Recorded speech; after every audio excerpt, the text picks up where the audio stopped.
조용한 아침 햇살이 오래된 창문 틈으로 스며들었습니다. 이만수는 구부정한 허리를 펴며 식탁 앞에 앉았습니다.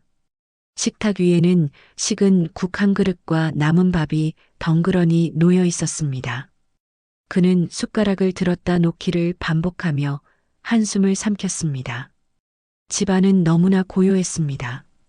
아들의 방에서 들려오던 웃음소리도 손자의 발소리도 사라진 듯 했습니다. 그는 고개를 들어 거실벽에 걸린 가족 사진을 바라보았습니다. 사진 속 사람들은 모두 웃고 있었지만 그 미소가 낯설게 느껴졌습니다.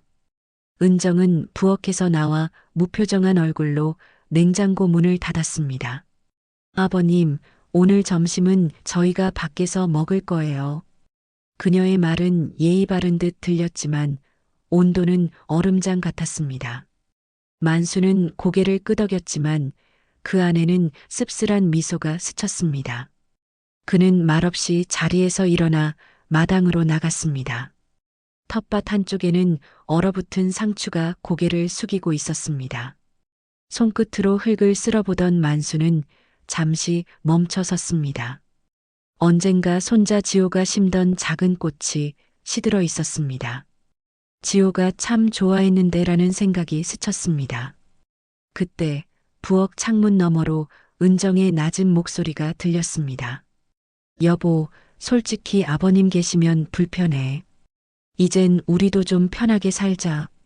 정호의 대답은 들리지 않았지만 그의 침묵이 오히려 더 크게 다가왔습니다. 만수는 천천히 몸을 돌렸습니다. 그의 눈동자에는 고요한 슬픔이 비쳤습니다. 바람이 스쳐 지나가며 낙엽 하나가 그의 발끝에 멈췄습니다. 그는 낙엽을 밟지 않고 조용히 비켜섰습니다. 그날 저녁 식탁에는 다시 세 사람만의 그릇이 놓였습니다. 만수의 자리는 아무도 건드리지 않았습니다. 지호는 그 자리를 바라보다 숟가락을 내려놓았습니다. 할아버지 안 드세요? 아이의 물음에 아무도 대답하지 않았습니다. 은정은 휴대폰을 보며 시선을 피했고 정우는 술잔만 비웠습니다. 그 공기 속에서 만수의 존재는 점점 희미해지고 있었습니다. 그는 방으로 돌아와 낡은 가방을 꺼냈습니다. 손으로 천천히 먼지를 털어내며 조용히 마음속 결심을 세웠습니다. 이제 떠날 때가 된 것 같군요. 희미한 새벽빛이 커튼 틈으로 스며들었습니다. 이만수는 작은 가방을 무릎 위에 올려놓고 마지막으로 방 안을 둘러보았습니다. 그의 눈에 비친 건 낡은 안경과 오래된 시계, 그리고 아내의 사진뿐이었습니다. 한참을 바라보다 그는 조심스럽게 사진을 손에 쥐었습니다. 밖에서는 은정이 아이의 도시락을 싸며 부엌을 분주히 오가고 있었습니다. 지호가 졸린 눈으로 거실을 나와 할아버지를 발견하자 할아버지, 어디 가요? 하고 물었습니다. 만수는 잠시 말을 멈추더니 조금 바람 좀 쐬러 가려 한다. 며 미소를 지었습니다. 그의 미소엔 쓸쓸함이 배어 있었지만 아이는 그 속뜻을 알지 못했습니다. 정호는 신문을 펼친 채 아무 말이 없었고 은정은 도시락 가방을 닫으며 짧게 말했습니다. 아버님, 날도 추운데 괜히 돌아다니시지 마세요. 그 말은 걱정보다는 부담에 가까운 말투였습니다. 만수는 고개를 끄덕였지만 그 말이 마음속 깊이 박혔습니다. 그는 묵묵히 신발을 신으며 작은 한숨을 내쉬었습니다. 문 밖으로 나가는 그의 뒷모습을 아무도 붙잡지 않았습니다. 지호만이 창문 너머로 그를 바라보며 손을 흔들었습니다. 만수는 그 손짓을 보고 작게 고개를 끄덕였지만 발걸음은 무겁게 느껴졌습니다. 마당을 지나 대문 앞에 섰을 때 찬바람이 얼굴을 스쳤습니다. 그는 털모자를 눌러쓰고 다시 뒤돌아보았습니다. 햇살이 막 비치기 시작한 집은 평온해 보였지만 그 안엔 자신이 설 자리가 없었습니다. 그는 조용히 길을 내려가 버스 정류장으로 향했습니다. 버스가 도착하자 낡은 가방을 가슴에 끌어안은 채 천천히 올랐습니다. 창문 밖으로 보이는 집의 지붕이 점점 멀어졌습니다. 그는 눈을 감고 속으로 조용히 중얼거렸습니다. 오늘이 내 인생의 두 번째 시작이겠죠. 차창에 비친 얼굴은 피곤했지만 어딘가 단단해 보였습니다. 버스 안의 사람들은 아무도 그에게 관심을 두지 않았습니다. 그러나 그 고요한 무관심 속에서 오히려 마음이 편해졌습니다. 버스는 천천히 언덕을 내려가 도시로 향했습니다. 그 길의 끝에는 아직 아무것도 보이지 않았지만 만수의 눈빛에는 오래된 슬픔 대신 작고 단단한 결심이 깃들어 있었습니다. 도시의 공기는 차가웠습니다. 만수는 버스에서 내려 주변을 둘러보았습니다.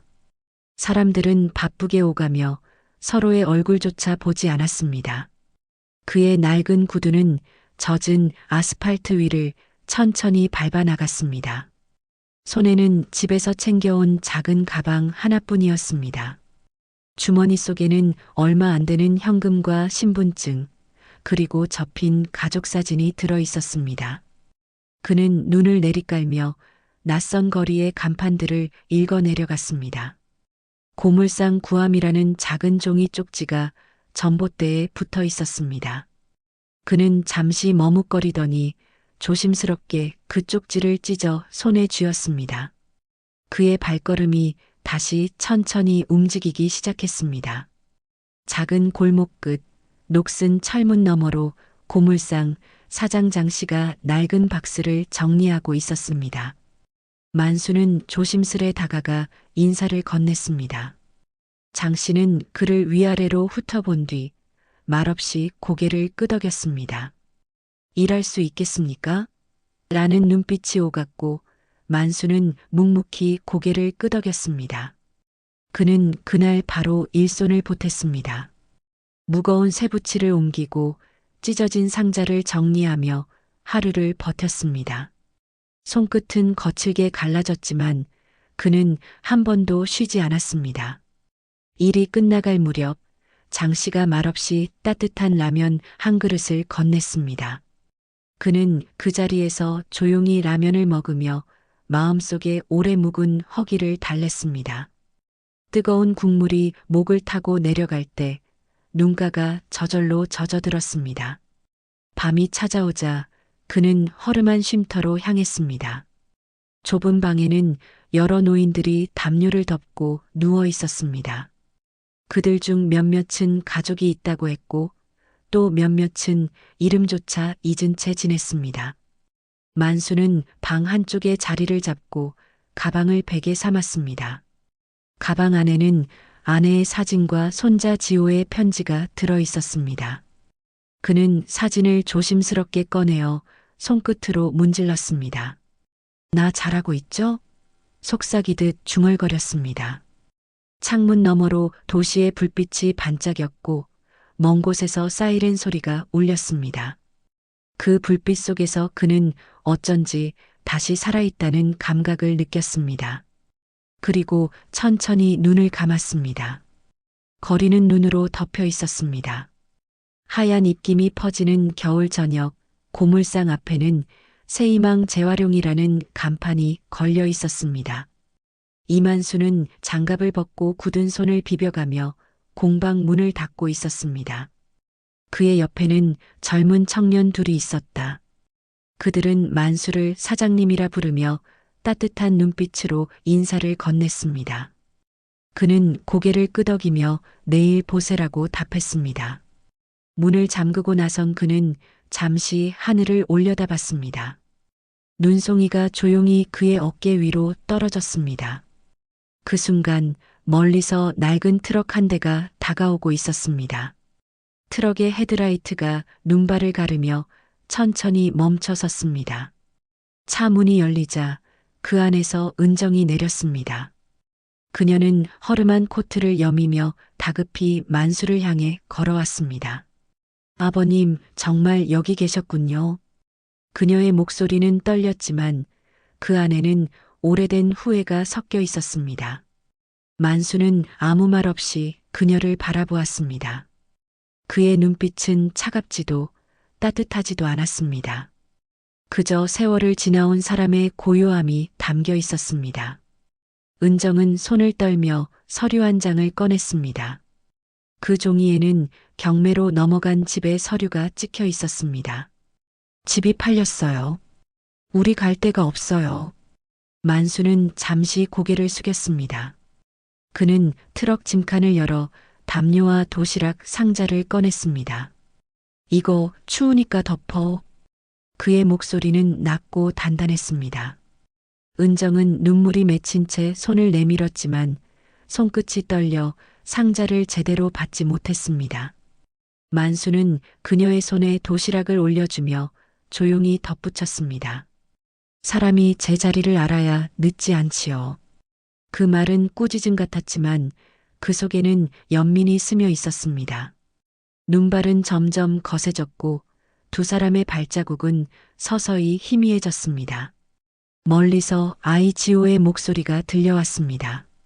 할아버지. 만수는 고개를 들었습니다. 그의 얼굴엔 눈물인지 눈인지 모를 빛이 흘러내리고 있었습니다. 폭설이 멈춘 다음 날 공방 앞 거리는 유난히 고요했습니다. 이만수는 새벽부터 작업대를 정리하며 하루를 준비했습니다. 손에는 여전히 거친 굳은 살이 남아 있었지만 표정은 잔잔했습니다. 그때 문을 두드리는 소리가 들렸습니다. 문을 열자 눈으로 얼룩진 얼굴의 은정과 정호 그리고 지호가 서 있었습니다. 은정은 머뭇거리며 아버님하고 입을 열었지만 목소리가 떨렸습니다. 정호는 말없이 고개를 숙였고 지호는 조심스레 할아버지 손을 잡았습니다. 그 순간 만수의 눈에 살짝 미소가 스쳤습니다. 그는 아이의 손을 꼭 잡으며 천천히 공방 안으로 안내했습니다. 작업대 위에는 재활용 나무로 만든 의자가 놓여 있었습니다. 이건 지호가 앉을 자리야. 그의 말에 아이는 눈을 반짝이며 의자에 앉았습니다. 은정은 그 모습을 보며 입술을 깨물었습니다. 그녀의 눈가에는 눈물 한 줄기가 흘러내렸습니다. 만수는 잠시 그녀를 바라보다가 벽에 걸린 액자를 가리켰습니다. 그 안에는 가족 사진과 함께 다시 시작하는 마음이라는 글귀가 적혀 있었습니다. 가족은 서로 다치게 할 때도 있지만 결국은 돌아오죠. 그의 목소리는 낮았지만 그 안엔 깊은 온기가 있었습니다. 은정은 끝내 눈물을 터뜨렸습니다. 정호는 옆에서 아버지의 손을 잡으며 흐느꼈습니다. 지호는 두 사람의 손을 맞잡아 올렸습니다. 그 손 위로 따뜻한 햇살이 비쳤습니다. 공방 안의 공기는 눈처럼 차가웠던 어제를 녹이는 듯 했습니다. 만수는 조용히 창밖을 바라보았습니다. 하얀 눈밭 위에 새로 찍힌 세 사람의 발자국이 나란히 이어져 있었습니다. 그는 마음속으로 조용히 중얼거렸습니다. 이제 진짜 봄이 오겠지요. 그의 눈빛은 평온했고 입가에는 미소가 피어났습니다. 작은 종소리가 울리며 공방 안의 시간이 잠시 멈춘 듯 했습니다. 그 순간 모든 상처가 눈처럼 사라져 내렸습니다. 며칠 뒤 이만수의 공방에는 사람들의 웃음소리가 흘렀습니다. 작은 식탁 위에는 김이 모락모락 나는 된장국과 따뜻한 밥이 놓여 있었습니다. 은정은 앞치마를 두르고 조심스럽게 반찬을 옮겼습니다. 그녀의 손끝에는 아직 어색함이 남아 있었지만 표정에는 진심이 담겨 있었습니다. 정호는 말없이 밥그릇을 들고 있다가 아버지, 많이 드세요. 라고 조심스레 말을 건넸습니다. 그 말에 만수는 잠시 멈춰 그를 바라보았습니다.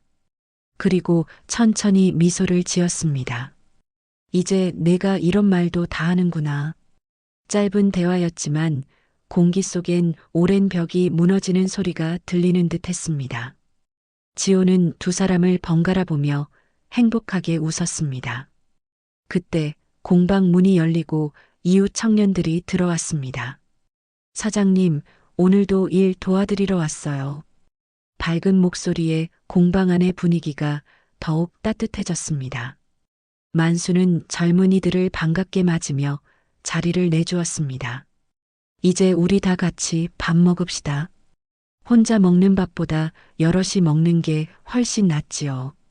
그의 말에 모두 웃음을 터뜨렸습니다. 그 식탁엔 나이도 신분도 과거의 상처도 존재하지 않았습니다. 그저 함께 음식을 나누는 사람들만이 있었습니다. 은정은 그 장면을 바라보다가 살짝 눈시울을 붉혔습니다. 아버님, 이제 제가 매일 점심 준비할게요. 그녀의 말에 만수는 고개를 끄덕이며 조용히 대답했습니다. 그래요. 그럼 이제 진짜 가족이 된 거지요. 창밖에서는 햇살이 눈 위를 녹이며 반짝이고 있었습니다. 작은 새가 지붕 위에 앉아 지저귀었고 그 소리가 식탁 위의 웃음과 섞였습니다. 만수는 식탁 한가운데 놓인 김치 접시를 바라보며 마음속으로 생각했습니다. 이제 이 자리엔 빈 의자가 없구나. 그는 숟가락을 들고 천천히 밥을 떠먹었습니다. 따뜻한 국물이 목을 타고 내려가자 오래된 고독이 사라지는 듯 했습니다. 공방 안은 평화로웠고 그 평화는 눈부시게 따뜻했습니다. 며칠이 지나고 마을의 겨울은 조금씩 풀리기 시작했습니다. 새희망 재활용 공방 앞마당에는 눈 대신 흙내가 퍼졌습니다. 이만수는 작업복을 입고 나무 의자 위에 먼지를 털어내며 하루를 시작했습니다. 문득 뒤에서 들려오는 웃음소리에 고개를 들자 은정과 지호가 다가오고 있었습니다. 은정은 도시락통을 들고 있었고 지호는 직접 만든 작은 모형 자동차를 자랑하듯 흔들었습니다. 할아버지, 이거 제가 만든 거예요. 만수는 그 말을 듣고 소리내어 웃었습니다. 이제 우리 지호가 다 컸네. 기술자 다 됐어. 그의 눈가에는 주름이 깊게 잡혔지만 그 주름 속엔 미소가 고였습니다. 은정은 살짝 머뭇거리다 만수에게 도시락을 내밀었습니다. 아버님, 오늘 점심은 저희가 같이 드시죠. 그녀의 목소리는 낮았지만 예전과 달리 부드러웠습니다. 만수는 도시락을 받아들며 고개를 끄덕였습니다. 그래요. 가족이 함께 먹는 밥이 제일 맛있지요. 잠시 뒤 공방 안에는 따뜻한 밥 냄새가 퍼졌습니다. 정우도 도착해 작업대를 정리하며 합류했습니다. 이웃 청년들이 도와주던 공방은 어느새 웃음소리로 가득 찼습니다. 젊은이들이 나무를 다듬고 만수는 그 옆에서 조용히 조언을 건넸습니다. 그는 손끝으로 나무결을 어루만지며 말했다. 인생도 이 나무 같아요. 다듬어야 비로소 모양이 생기지요. 지호는 할아버지의 말을 고개를 끄덕이며 따라했습니다. 햇살이 창문을 뚫고 들어와 그들의 어깨 위로 내려앉았습니다. 그 빛은 겨울의 잔향을 밀어내며 새로운 계절을 예고했습니다. 은정은 창가에 기대어 조용히 그 장면을 바라보았습니다. 그녀의 눈에는 눈물이 맺혔지만 이번엔 따뜻한 눈물이었습니다. 정우는 아버지 곁에서 나무를 다듬으며 말했습니다. 아버지, 이제 저도 공방 도와드릴게요. 만수는 잠시 손을 멈추고 아들을 바라보았습니다. 그의 눈빛에는 긴 세월을 돌아온 평화가 담겨 있었습니다. 공방 안에는 봄의 기운이 천천히 자리 잡고 있었습니다. 따뜻한 봄바람이 공방 문틈으로 들어왔습니다. 햇살은 나무결 사이로 부드럽게 스며들었고 공방 안에는 사람들의 웃음소리가 가득했습니다. 이만수는 작업대 앞에 서서 아이들에게 재활용 나무 조각을 나누어 주고 있었습니다. 이 조각들은 다 버려졌던 것들이에요. 하지만 손이 닿으면 새 생명을 얻지요. 그의 말에 아이들이 눈을 반짝이며 고개를 끄덕였습니다. 작은 손들이 나무를 깎고 못을 박는 소리가 경쾌하게 울려 퍼졌습니다. 공방 벽에는 그가 직접 쓴 글귀 하나가 걸려 있었습니다. 상처는 아물면 흔적이 되지만 용서는 새 생명을 낳는다. 그 문장을 바라보는 만수의 눈빛은 고요하고 따뜻했습니다. 잠시 뒤 마을 기자가 카메라를 들고 다가왔습니다. 선생님, 지금 기분이 어떠신가요? 만수는 손에 묻은 톱밥을 털며 잠시 생각했습니다. 지금이 제 인생에서 제일 따뜻한 시간 같아요. 그의 대답에 기자는 미소 지으며 사진을 찍었습니다. 플래시가 터지는 순간 은정과 정우가 나란히 공방 문가에 섰습니다. 그들은 조용히 서로를 바라보며 고개를 끄덕였습니다. 지호는 할아버지 곁으로 달려와 그의 손을 꼭 잡았습니다. 할아버지, 나도 커서 이런 공방 만들래요. 만수는 웃으며 아이의 머리를 쓰다듬었습니다. 창문 너머로 보이는 들판에는 새싹이 자라나고 있었습니다. 바람에 흔들리는 새순의 소리가 희미하게 들렸습니다. 이웃들이 삼삼오오 모여 아이들의 작품을 구경하며 환하게 웃었습니다. 공방 안에는 봄 냄새와 함께 새로운 온기가 가득했습니다. 만수는 눈을 감고 조용히 속삭였습니다. 이제야 진짜 봄이 왔네요. 그의 목소리는 작았지만 마을 전체가 그 따뜻한 울림을 들은 듯 했습니다. 햇살이 공방 문을 통해 환하게 들어왔고 그 빛 속에서 한 평생의 상처와 눈물이 천천히 녹아내렸습니다. 그리고 그의 입가에는 아주 오랜만에 진심 어린 미소가 피어났습니다. 며칠이 지난 어느 오후 공방은 조용했습니다. 아이들이 돌아간 뒤 남은 톱밥 냄새가 햇살에 섞여 퍼지고 있었습니다. 이만수는 나무 상자 위에 앉아 낡은 봉투 하나를 꺼냈습니다. 편지 봉투에는 지호에게라는 글씨가 정성스럽게 적혀 있었습니다. 그는 안경을 고쳤으며 천천히 글씨를 써내려갔습니다. 지호야, 인생은 나무를 깎는 일과 같단다. 너무 급하게 다듬으면 부서지고 천천히 어루만지면 아름다운 결이 드러나지. 글씨는 삐뚤빼뚤했지만 문장마다 온기가 담겨 있었습니다. 그는 잠시 펜을 내려놓고 창밖을 바라보았습니다. 벚꽃잎이 바람을 타고 천천히 흩날리고 있었습니다. 그 한 장이 공방 안으로 들어와 책상 위에 내려앉았습니다. 잠시 후 문이 열리고 지호가 달려 들어왔습니다. 할아버지, 오늘 학교에서 상 받았어요. 만수는 놀란 듯 웃으며 손을 벌렸습니다. 아이의 손에는 직접 만든 나무 모형이 들려 있었습니다. 이건 할아버지처럼 만들었어요. 그 말에 만수의 눈가가 젖었습니다. 그는 아이를 품에 안으며 조용히 속삭였습니다.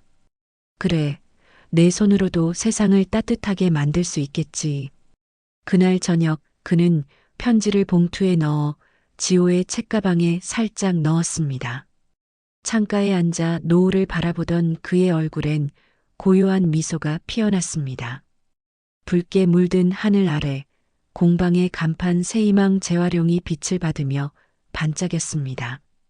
그 빛은 마치 인생의 마지막 장을 따뜻하게 덮는 커튼 같았습니다. 바람이 살짝 스치며 그의 옆을 지나갔고 그는 마치 오래된 벗에게 인사하듯 고개를 끄덕였습니다. 세상은 여전히 분주했지만 그 하루는 누구보다 고요하고 완전했습니다. 봄의 공기는 그렇게 한 사람의 인생을 다정히 감싸 안고 있었습니다.